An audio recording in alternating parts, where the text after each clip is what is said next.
Welcome to the show. Welcome to the show. Welcome to the show. Welcome to the show, my friends. The Mr. Marty Show. The Mr. Marty Show. So glad you're. Yes, I'm glad you're.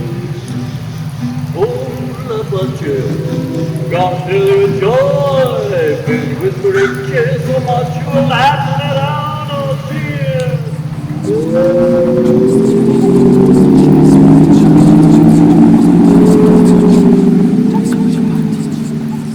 For the Mr. Marty Show, it's all about ghosts. My favorite ghost.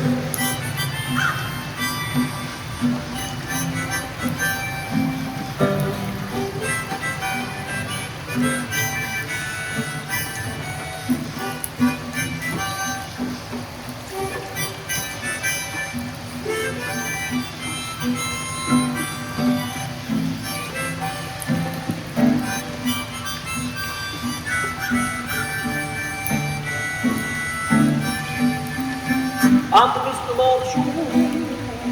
The Mr. Marty Spook Factory Show. Mr. Marty, the Mr. Marty Show. Oh, the Mr. Marty Show. The Mr. Marty Show. Show, show, show, show, show, show, show, show, show, show. Always something spooky on the Mr. Marty Show.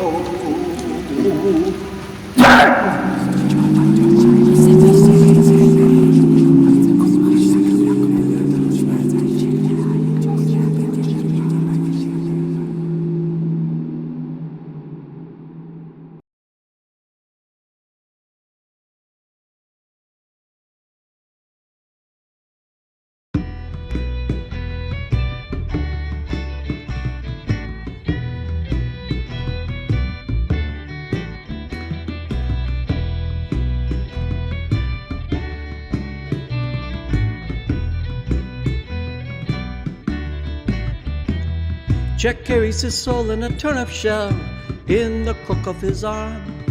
Wanders the road alone at night for doing the devil harm. The turnip has two slits for eyes and another for its nose.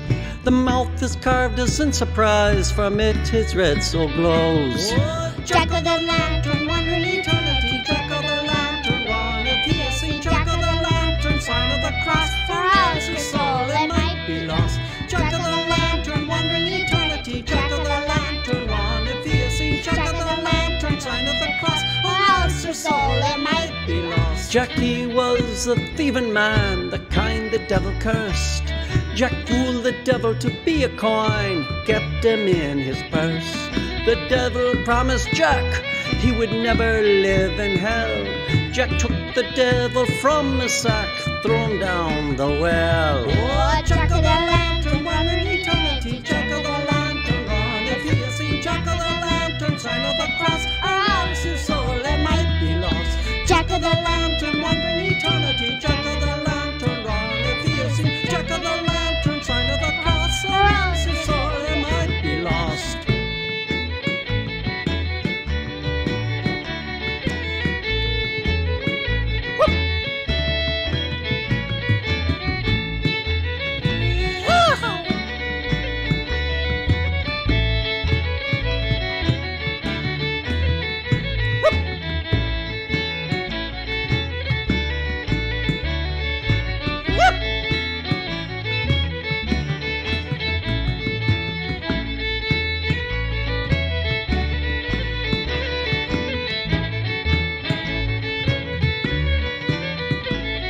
In heaven Peter locked him out, sent him straight to hell. The devil let out a frightened shout and locked him out as well. The spirits that see his lantern run away with a scream. That's why we carve the pumpkin every Halloween. Oh, Jack of the lantern, wandering eternity. Jack of the lantern, run if he has seen. Jack of the lantern, sign of the cross. For us his soul it might be lost. Jack of the lantern, wandering eternity. Jack of the lantern, run if he has seen.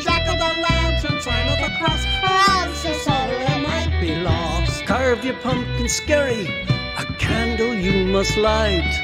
On that evening eerie we call Halloween night, he'll scare away the demons, keep them from attack. Tell the devil himself, take care, it might just be your Jack. Oh, Jack-o'-the-lantern, run for eternity. Jack-o'-the-lantern, run if he is seen. Jack-o'-the-lantern, sign of the cross, or all is your soul that might be lost. Jack-o'-the-lantern, run for eternity. Jack-o'-the-lantern, run if he is seen. Jack-o'-the-lantern, sign of the cross, or all is your soul that might be lost. Jack-o'-the-lantern, run for eternity. Jack-o'-the-lantern, run if he is seen. Jack-o'-the-lantern, sign of the cross, or all is your soul that might be lost.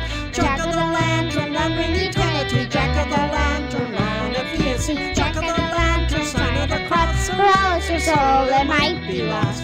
Jack-o'-the-lantern, run for eternity. Jack-o'-the-lantern, run if he is seen. Jack-o'-the-lantern, sign of the cross, or all is your soul that might be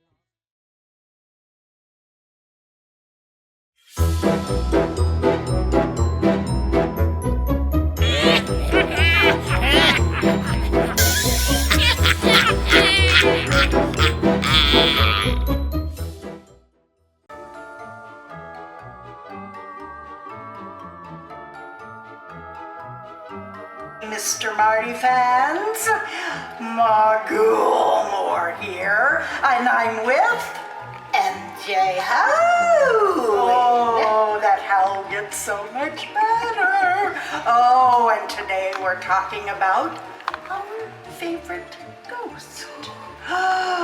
Oh, yes. Oh, my. What is your favorite ghost? I guess fictional ghost I'll have to go with. Casper. Oh, Casper, the friendly ghost. so happy he made me laugh when I was a child. Cute, and his mean brothers who were always there. Teasing him and bullying him. Yeah, but He's he smiled a lot. Yes, he did. He smiled a lot. Well, my favorite ghost was in the house that I lived in. Oh, in Wagner, Oklahoma. George Walter's house, and we had a fireplace that didn't burn fire. No, we almost burnt down our house because it thought it was a real fireplace. Ooh. But it was a gas fireplace. Oh. But he would creak on the steps, and he would go and bounce things off the kitchen table. He was always around, and oh, I wasn't afraid. No, not me. But I think my husband was afraid. No, not Wow, yes. Oh, Pogglemore, or Mr. Mogglemore. Oh, but this ghost was more like a friendly ghost. We knew his relatives, and they would tell us stories about him and about how he made the fireplace, but they used gas because richer people didn't have wood fireplaces. Oh, and I wanted a wood fireplace. And the ceilings in this house he made extra high. Oh, and it had one of those doors that would slide open both sides. Yeah, exactly. Oh my. So he was a good ghost, but he was our ghost. And I love the ghosts. Do you? Oh, with Casper and with George Walters. Oh my. Hopefully they're playing and dancing together. Oh, yes. Anybody can laugh at Casper and he'll make you smile. So, Magulmore here. MJ Howling. Oh, we are practicing our howling. Ooh. And we are always bidding you peace.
Following my comment on the last Jan's garden, which showed the front area, today the gate is open to explore the larger area behind it.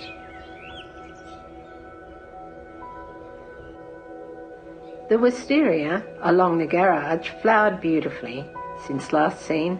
However, it collapsed with the weight of flowers, but now restored to a much stronger support.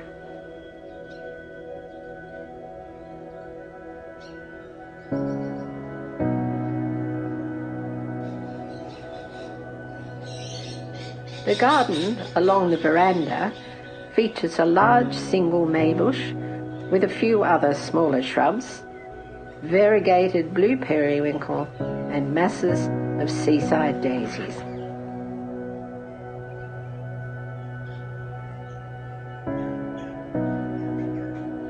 The fairy garden is at the end of the veranda and is partly hidden by smaller plants which make it more magical.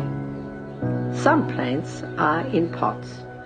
The root system of this beautiful Japanese maple are too much competition for some flowers in the ground.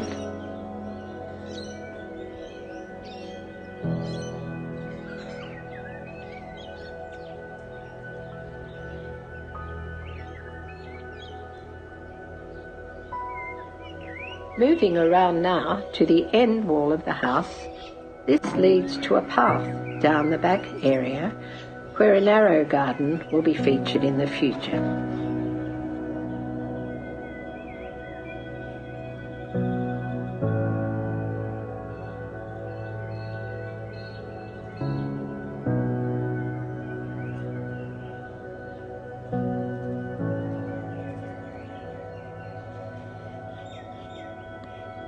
The shrubs along this neighbouring fence have really improved this year with great rainfall. What a difference that makes. 3 large clumps of agapanthus grow here and should flower at Christmas.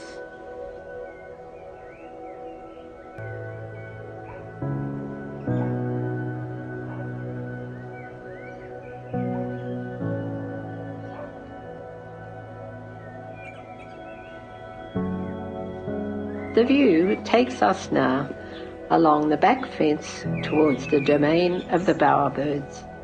This will feature in the next episode of Jan's Garden. Ferns and blue periwinkle make wonderful ground covers, and weeds can't compete with them. Hellebores have fully flowered under the golden honey locust tree with freesias.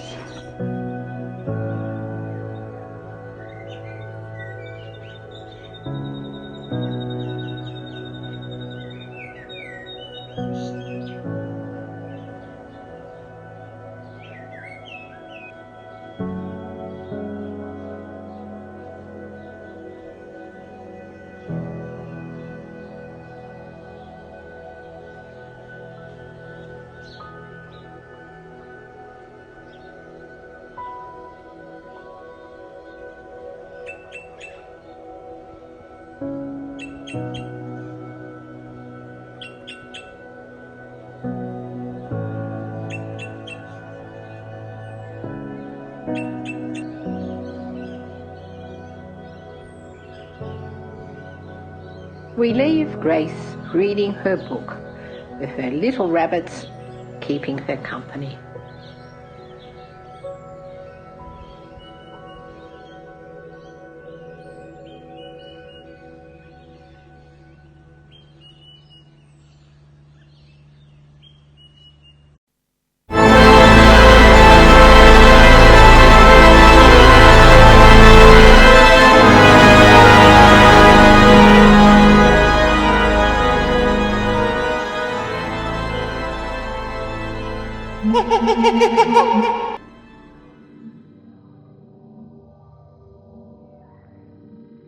Hello, Mr. Marty fans. Mike McScary here.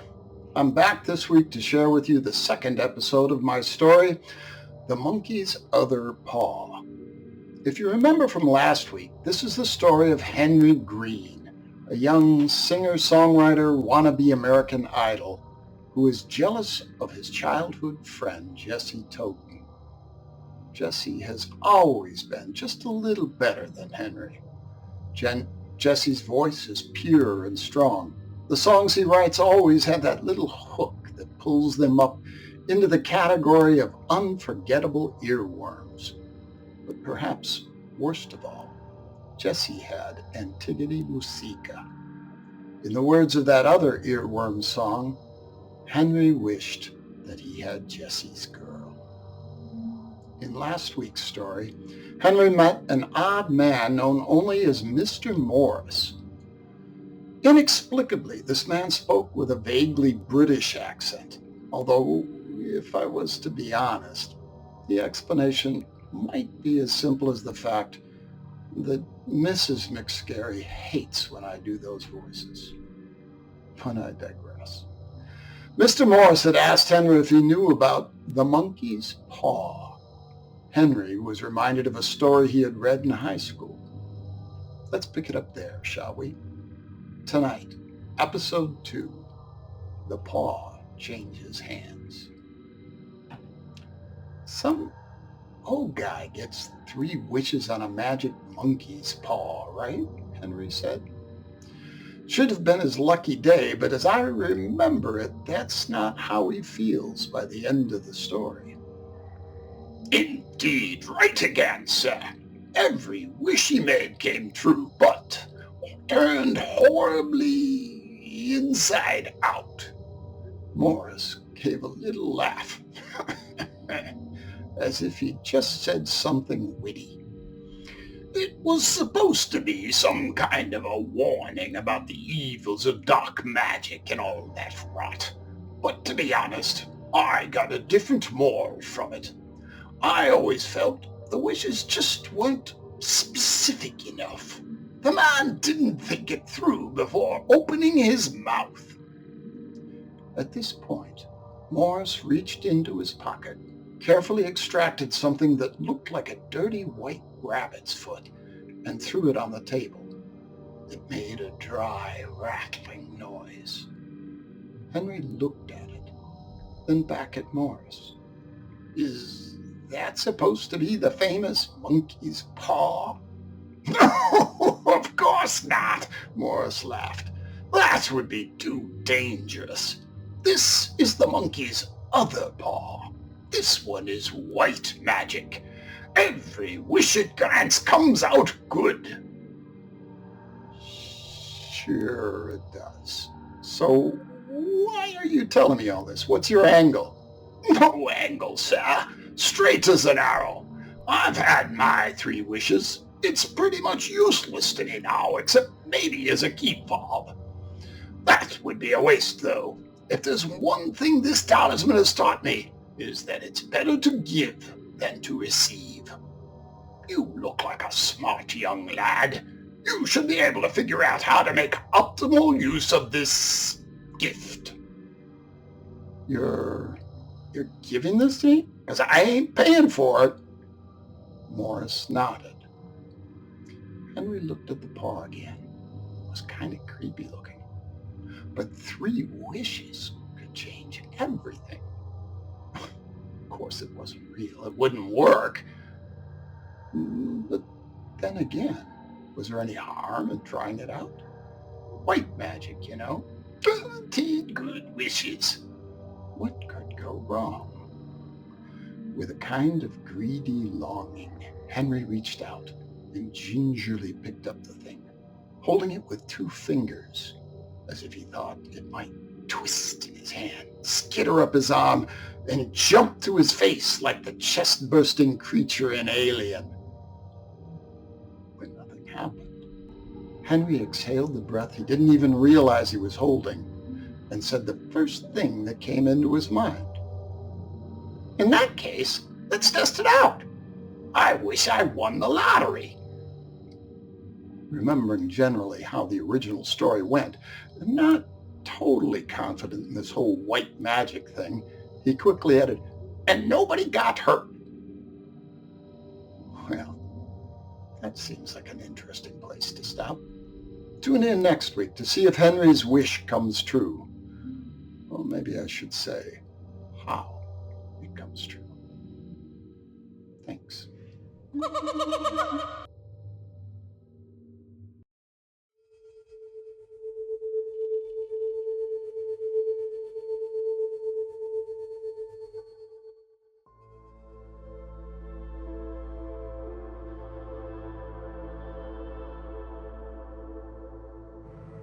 Oh, hello, kids.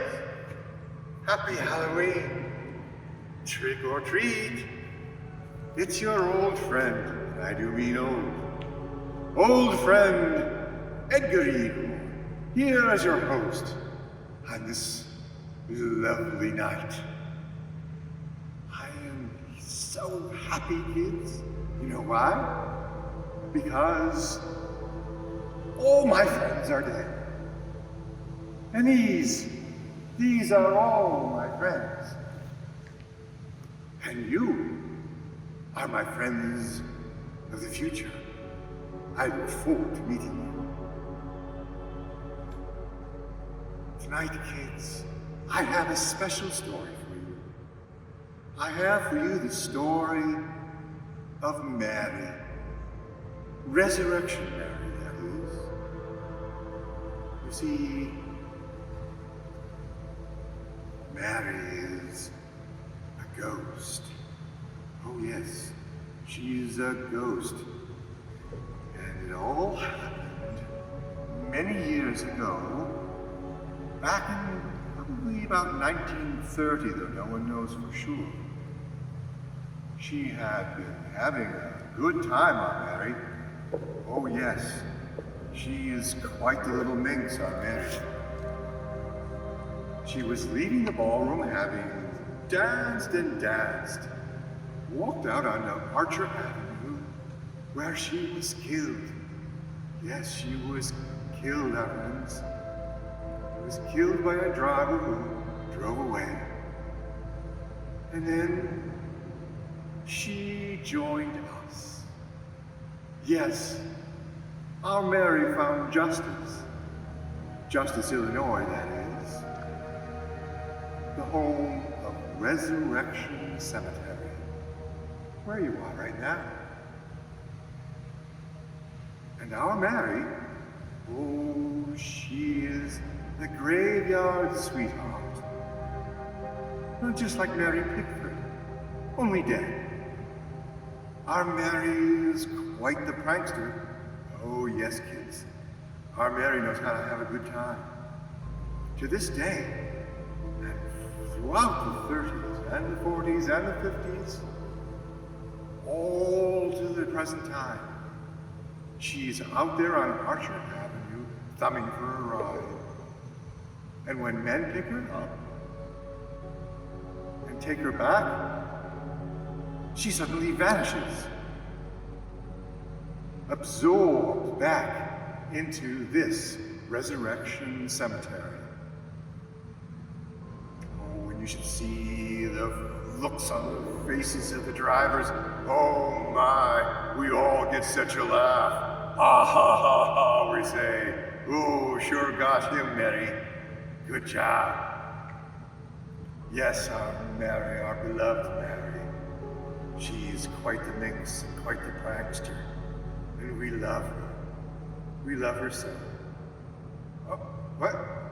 Oh, is that you, Mary? Are you calling? Oh, our Mary wants to go for a ride. So I have to go. I will see you next Halloween, kids. See you soon. Sooner than you may think. Yes, Mary, I'm coming. Oh, Mary, I'm home. Let me in, Mary.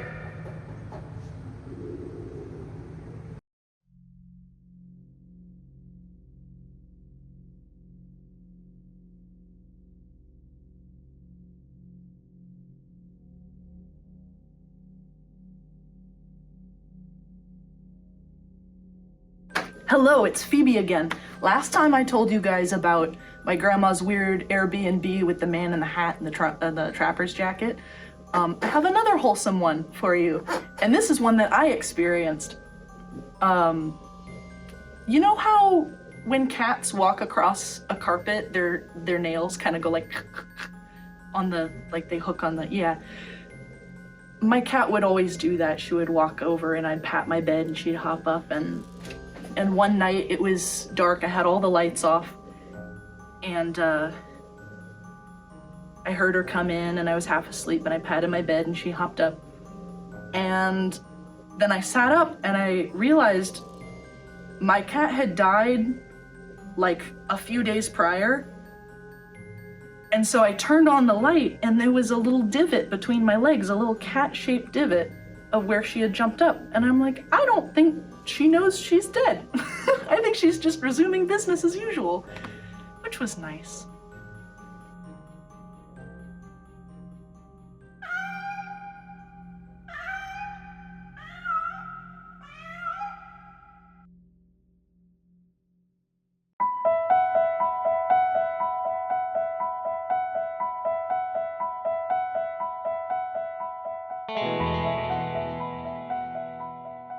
Welcome back to In the Studio, and we are continuing along with our Irish series. I have a fairly good size watercolor.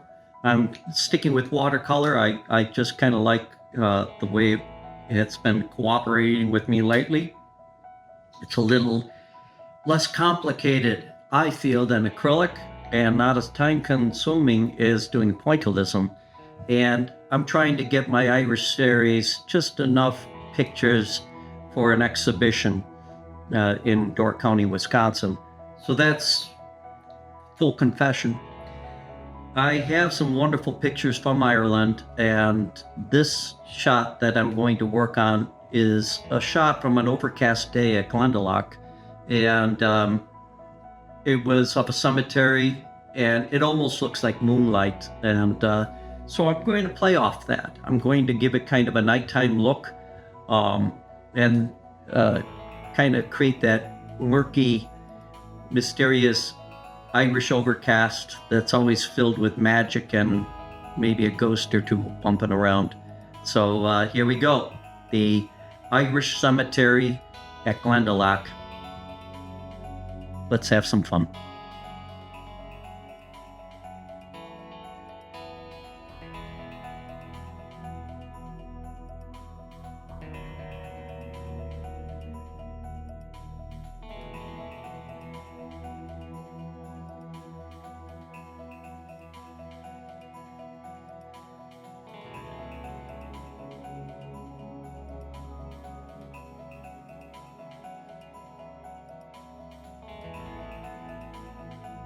You can see I'm really working in the night feeling. I got a long ways to go on this, so I'm just going to be very short. Keep working on creating this dramatic scene, and it's going to be really cool once I start putting the leaves and everything over the top.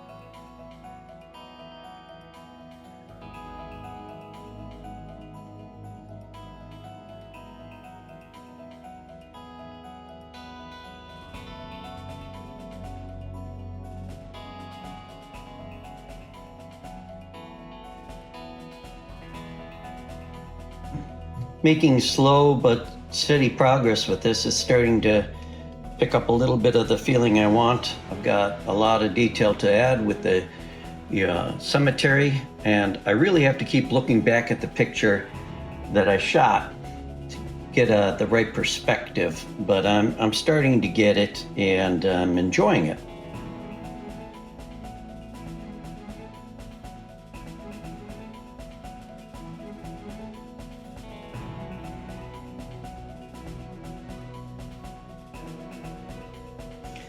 So I am heading over to where my desk is just to pull a little more out of the picture itself and get it to more closely resemble what the scene looks like. So a lot more work. It's kind of an amazing challenge to do a night scene, but I think I'm going to be able to pull it off.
Bye.